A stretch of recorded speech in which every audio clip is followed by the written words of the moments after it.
Hey guys, so we are now looking at the next rework, and this rework is Johanna. Now, you guys know if you've watched my channel at all, Johanna has been one of my favorite heroes. I have more videos on Johanna than I have on any other hero in the game. Johanna has been a hero that I use to hit Grandmasters. Johanna has been a hero that I've used in a Bronze to Masters challenge. Johanna has been a hero that has fit just about every easy to learn playstyle that you should have with a tank. She's one of the first heroes that I usually teach new players, and I personally thought that she was in an amazing spot in the game, where she was a little bit outclassed by Mei, but that wasn't the end of the world because Mei was kind of overtuned. So once Mei got nerfed a little bit, then they would both have their unique uses in the competitive environment. With that being said, Johanna is getting a rework. And so, being another hero that I'm not really sure why she's getting a rework since there's underplayed heroes in another area, I decided to read the developers' comments first. And they said, it's been a while since we really dove deep into Johanna's talent tree. And her upcoming cosplay skin gives us a good chance to do that. On top of that, we're experimenting with this new lone style talent type and would love to hear your guys' feedback on them. Well, I gave my feedback about the lone talents. I think that it's an interesting idea. And I'm glad that they're thinking outside the box, but I think psychologically lone talents are going to be unfun talents to take. With all of that being said, let's look at Johanna. If you guys are not familiar with Johanna, I don't know why you wouldn't be. She's been in the game forever, but let's say that you're not.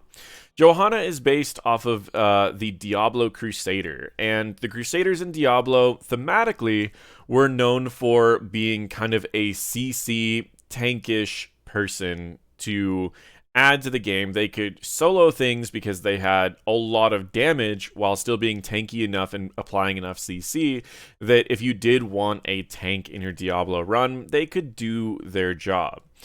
They were always known for using light to defeat demons, and so that's where all of their light abilities come from. With all of that being said, Johanna's base kit has not changed.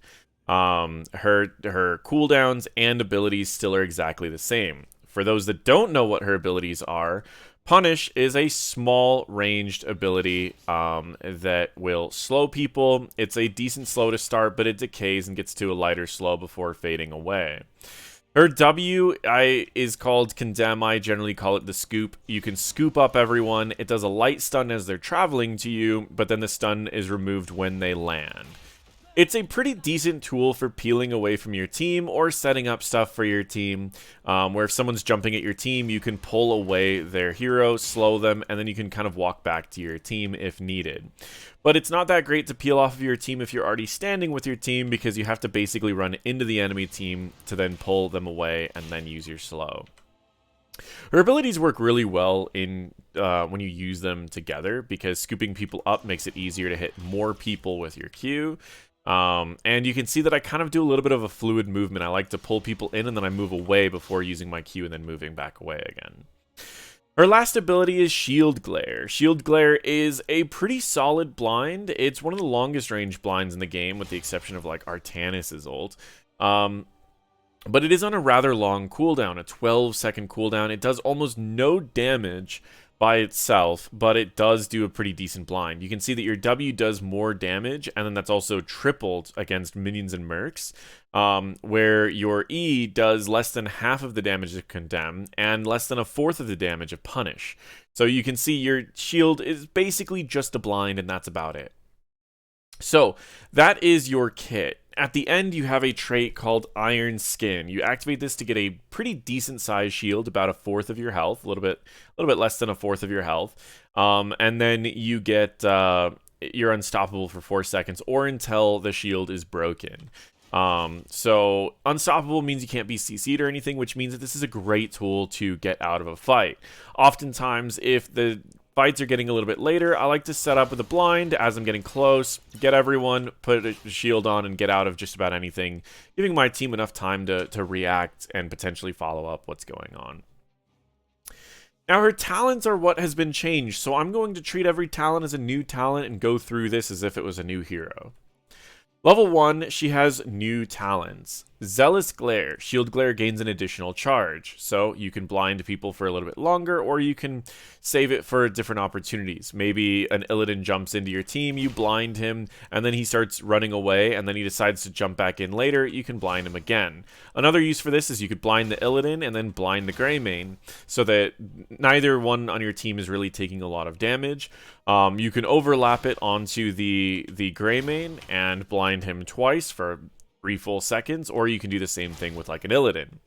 That's the potential for that particular talent. Divine Fortress is our first lone talent that we've seen.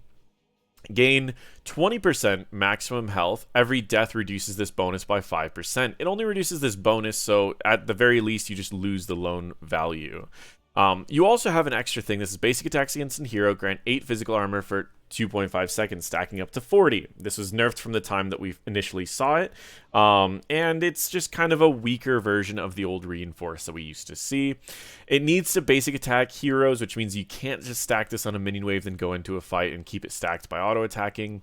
And it only lasts for 2.5 seconds, which means that if you even miss 2 auto attacks, you could potentially be losing your Divine Fortress, or if you get stunned, or really anything. So this talent is pretty weak outside of its actual lone bonus, and if the lone bonus is lost, it's like you don't have a level 1 talent, because the physical armor is pretty difficult to stack.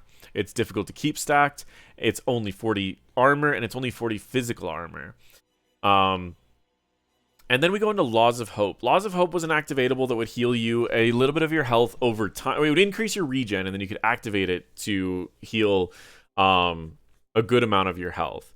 Now it doesn't have the regen portion, but every 10 regen globes you pick up increases the heal amount by 5%. Most games end with 20 to 30 regen globes. Being as Johanna was kind of a double soaking tank, it is possible that she would end most games around 30 regen globes, meaning a 15% of her health would return with Laws of Hope. Still a 40-second cooldown. I think overall this is a pretty decent talent, especially since they've removed the competitive talent on this tier, which was the trait talent. So out of this, I mean, initially I'm looking at Laws of Hope going, this is probably the talent I'm going to be taking more often than not. But we'll see what happens with the other talents, because 2 charges of this could be really good. Level 4, Subdue. So Subdue says hitting 2 heroes or more at the same time with Punish does an 80% slow, and it no longer decays. An 80% slow is basically a root. Hitting 4 heroes with this makes it to where you always slow by 80%, and it doesn't decay. So they've moved this talent from level 7 to level 4, which is a pretty solid place to put this talent, because it's no longer competing with some other pretty good talents, but now it's competing with some other talents as well. So we will look at these. Eternal Retaliation. Mark enemies hit by Condemn for 10 seconds. Johanna's next basic attack against them removes the mark, lowering the cooldown of Condemn by 1 second, refunding 10 mana, and killing minions. So the way her wave clear is going to look now is a little bit slower than the old Sins Exposed, where you would throw, after level 13, you'd throw your E, your W, your Q, and then the wave would die. Now it's going to be stronger in the early game and weaker in the late game. So you do your W, and then each one that you basic attack will kill a minion. So naturally, you're going to want to probably kill the, I would say the frontline minions, just because they're a lot of health, but they're also going to be kind of lower. But that's actually not a bad way. So you are able to double soak with this talent at level 4 relatively easily. It also lowers the cooldown of your W when you hit things, not just heroes, so you can mark enemies, lower the cooldown of your W, and potentially get an extra one going. But you're most likely only going to be able to attack 2 frontliners safely. Maybe you pull in and you attack 2 backliners, and then you slow or whatever, and then you attack a frontliner and lower the cooldown. It's interesting. I don't know how I like it, but it's interesting. Hold Your Ground. Increase Iron Skin's shield by 60%. Reduce its cooldown. So this was a level 1 talent. Now it competes with your wave clear. This actually kind of hurts. It kind of hurts because Johanna was known for being a wave clear tank no matter which direction you went. And she was balanced because of that. And you knew that you had that ability when you picked Johanna. She was one of the most efficient wave clear tanks in the game. And now you have to basically take a talent to get wave clear. Or at least to be able to safely double soak, and it competes with kind of her 2 best talents. in the early game. So this is really punishing for the playstyle of Johanna that existed before. Level 7. We have Sins Exposed. Now, it no longer marks the enemies because we have that as an earlier talent. Now, Punish reduces healing received by 25%. Basic attacks reset this duration. 25% healing reduction is really not that great. It means a lot over the course of a long fight, but in short bursty fights, you generally want 50% or higher if you're going to be reducing healing. Conviction. Gain 10% movement speed increased by 20% while Condemn is charging up. It allows you to get in and scoop up more people faster, and now it's I mean, you can still use it with Subdue if you want to. And so it's pretty good. It's up to about mount speed. So you can use your E to dismount people and then move at mount speed to scoop them up. Steed Charge. Activate to instantly mount for 3 seconds, unhindered by damage. Passive. Increase the duration of Iron Skin by 1 second. It's interesting. It gives her another form of an escape if you don't want to take Hold Your Ground. And it also does buff your Iron Skin as well. So you would most likely take it in combination with Hold Your Ground. And it can give you another form of an engage as well, as you could quickly activate this, get into the area, and then you can stun everyone or slow everyone, and kind of go from there. Level 10, let me just double check how her level 10 talents were changed. So they've only changed Falling Sword, so Blessed Shield still does exactly what it did before. But Falling Sword, you now leap into the air for 2 seconds. You can steer. While in the air, allies below Johanna are unstoppable. Upon landing, enemies are stunned for 0.25 seconds. So this no longer slows, and it still does the same thing. The only thing that it really is doing differently now is it does less damage, it doesn't slow, but it gives unstoppable to your ally so that it's a good way to get them to escape. So this kind of gives you one of the best peeling tools in the game, I would argue, because you could initially peel some people off with this, and then you could ult to give your team an out, and then you can land down on whoever was trying to dive on your team. It's cool, but I don't think it's going to replace Blessed Shield just because it's too slow to get value. What's easier to peel? Unstoppable and then a really weak stun, or an instant stun on whoever was trying to kill your team anyways? Level 13, Roar. Same as what it did before. It increases your punish damage, and then it's increased when you hit 2 or more people. Holy Fury. Same as it did before. Your damage per second to everyone around you, and then it's increased when you hit people with Condemn, and that stacks. And it continues to stack for a while. The one that's been changed is Blessed Hammer. The damage has been reduced. And what it does now is damaging enemy heroes with basic abilities reduces the cooldown of this ability. And then it also has a passive that says every third basic attack against an enemy releases a hammer. So what this looks like is, let's say we throw out a Blessed Hammer, and then we scoop up a bunch of people. Oh, hold on, let me turn off cooldowns. We release Blessed Hammer, then we're going to scoop up a bunch of people. We're going to, hit them with a couple things, and we can go throw out extras, and then we can throw out extra ones by basic attacking heroes. So it's definitely an interesting change. Part of what made this talent so good in E-Build is that you would mark everyone, and then sometimes your hammers would break a mark, and it would chunk a backliner, even when you weren't trying to attack a backliner. But outside of that, it's still pretty okay. Its damage nerf kind of feels bad. It was about a 10% damage nerf. A little bit more. It's probably a 12.5% damage nerf. So that's pretty significant, putting these two talents definitely higher than this talent, but with the more potential hammers going out, I think it compensates for it. So it is probably the highest damage build if you use it correctly. Level 16. We have Shrinking Vacuum. Condemn reduces enemy heroes' damage by 25% and slows them by 25%. That's actually pretty cool. Holy Renewal. Hitting enemy heroes with Shield Glare reduces its cooldown by 1.5 seconds and heals Johanna for 5% of her max health. You'll generally hit 2 or 3 heroes with this, so that's pretty interesting. With the extra charge, it's pretty cool. Blessed Momentum. Basic attacks grant 10% increased attack speed by 4 seconds, stacking up to 40%. They also reduce Johanna's basic ability cooldowns. These do not need to be on heroes.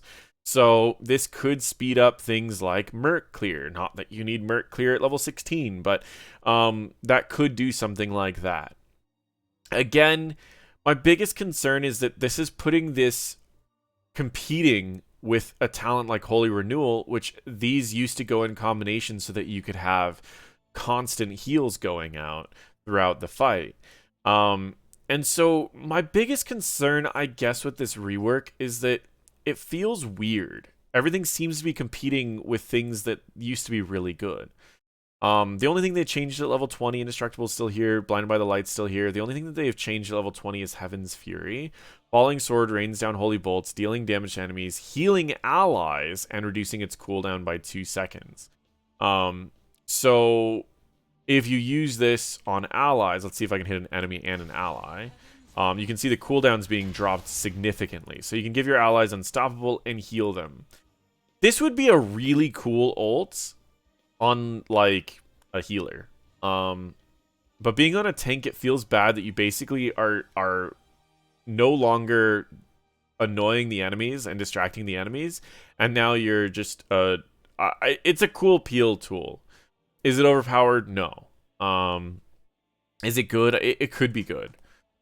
I think if you're all fighting over a point, it could be good. The problem is level 20 fights are fast and bursty. So if you jump away and the enemies just get to jump and stun your backline, there's a good chance they dive burst before these heals go out. But I don't know. I mean, it definitely could be cool. I like I think it's an interesting change. Here's my concern. Generally, when I pick a hero and I watch the rework and I read through this, I get ideas of builds.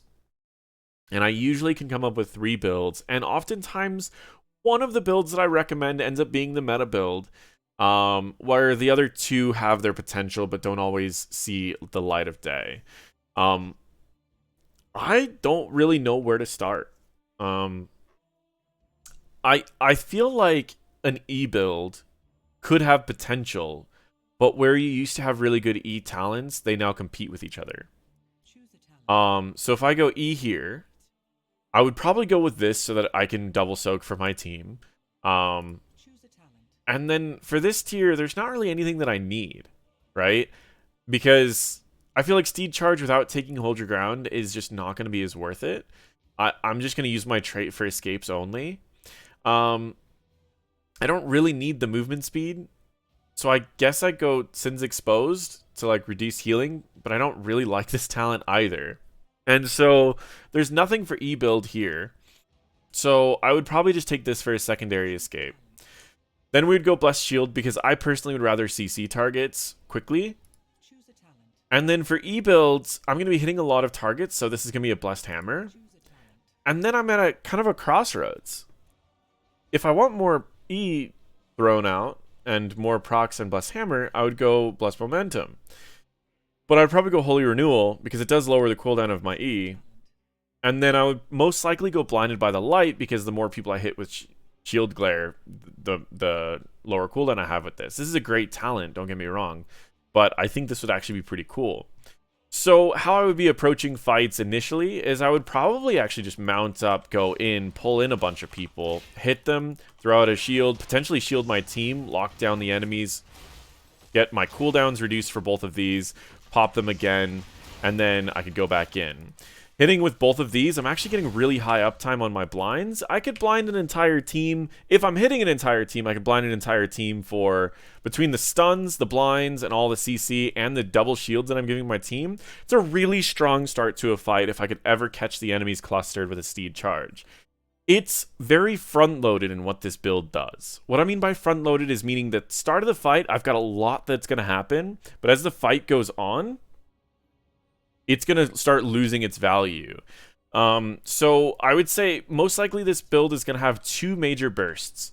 The first burst is going in, scooping up, let's say I only grab 2 people, slowing them, throwing out a hammer, hitting them with this, hitting them with a second one, and I probably should have shielded first.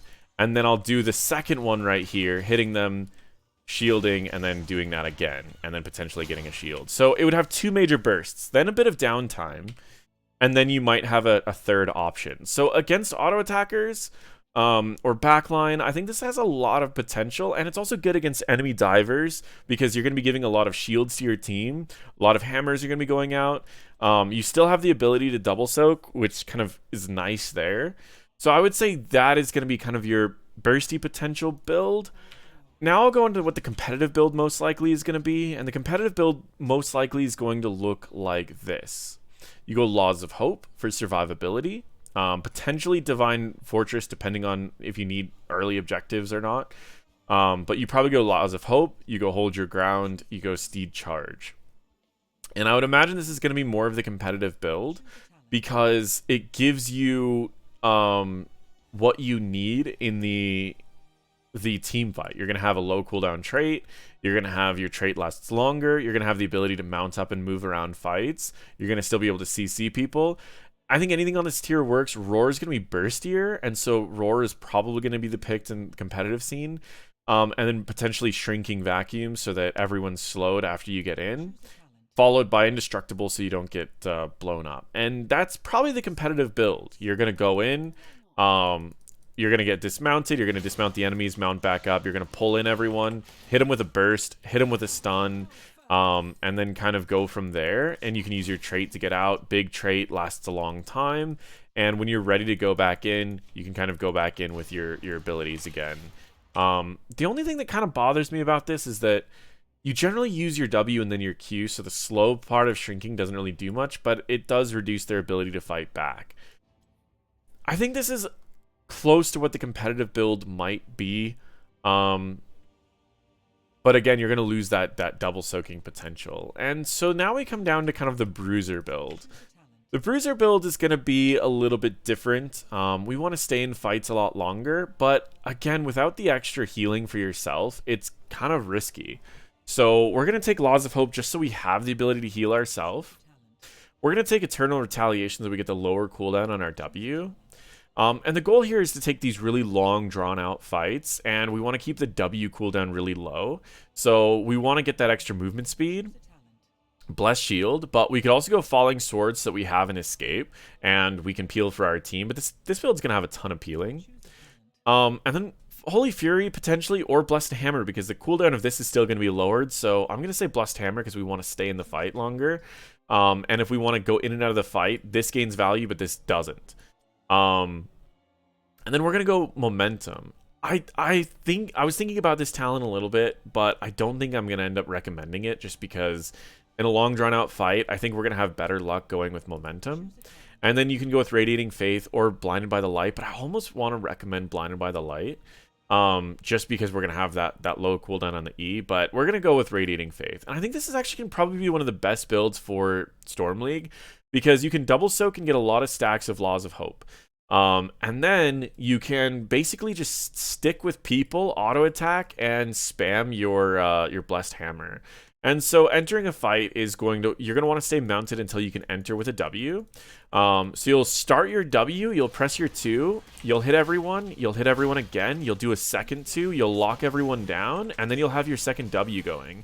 And you're going to want to try to keep slowing people and moving these around and throwing out W's. And you can see I'm doing about 1,000 DPS right now, spread out between 4 people, which is not bad if you think about it. And we're also doing a lot of blinds and a lot of CC. So this is actually a pretty decent build. The downside is look at my mana bar, right? My mana bar is being shaved down very quickly. But it is a pretty good brawly build that has a lot of potential, and as you start getting lower health, you can pop your Laws of Hope, you can pop your Iron Skin, you've got a lot of potential. So those are the 3 builds that I'd recommend, but I think my biggest concern is that it doesn't feel like we have any really good build that fits one of those playstyles. I feel like if you want a strong build for a team fight, you have to give up Wave Clear. Which means that we're probably going to have a lot of weird builds where 2-lane maps, you're not going to take this talent, and you're going to take this talent, or this talent. Where we get to 3-lane maps. And I mean, I can look at the double soaking potential, let's say level, so I know this is going to sound weird, but this is technically level 4 because the minions on try mode scale to level 7. as if you're level 4. So I'm just going to take the level 4 talent. Let's say I get Laws of Hope, and I don't take this talent. I go with Subdue.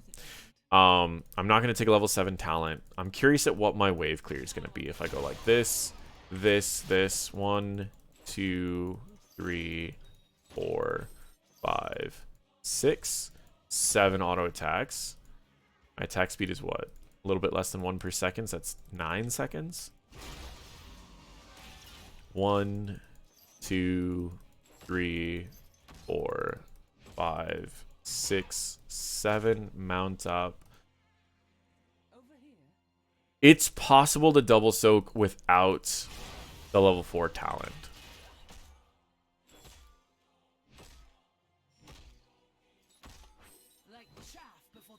It is possible to double soak without the level 4 talent. So with that in mind, I guess it's possible, and you don't really need to worry as much. You are sitting in lane a lot more, so you can get attacked a lot more than you did before, but it is possible. So with that being said, she can still double soak. You don't necessarily need to take Retaliation. The fact that you have to basic attack different heroes to reduce this means that this talent might not actually be used as often as I'm thinking. I'll come back to you guys with the build that I like, but I am kind of sad at how they've handled this, just because I feel like none of these are exciting, right? I feel like if they went to a full E build, I would be excited about that full E build. If they went a full W build, I'd be excited to play that full W build. Because every time whenever there's a build that has the same talent all the way through, you feel so good to use that ability.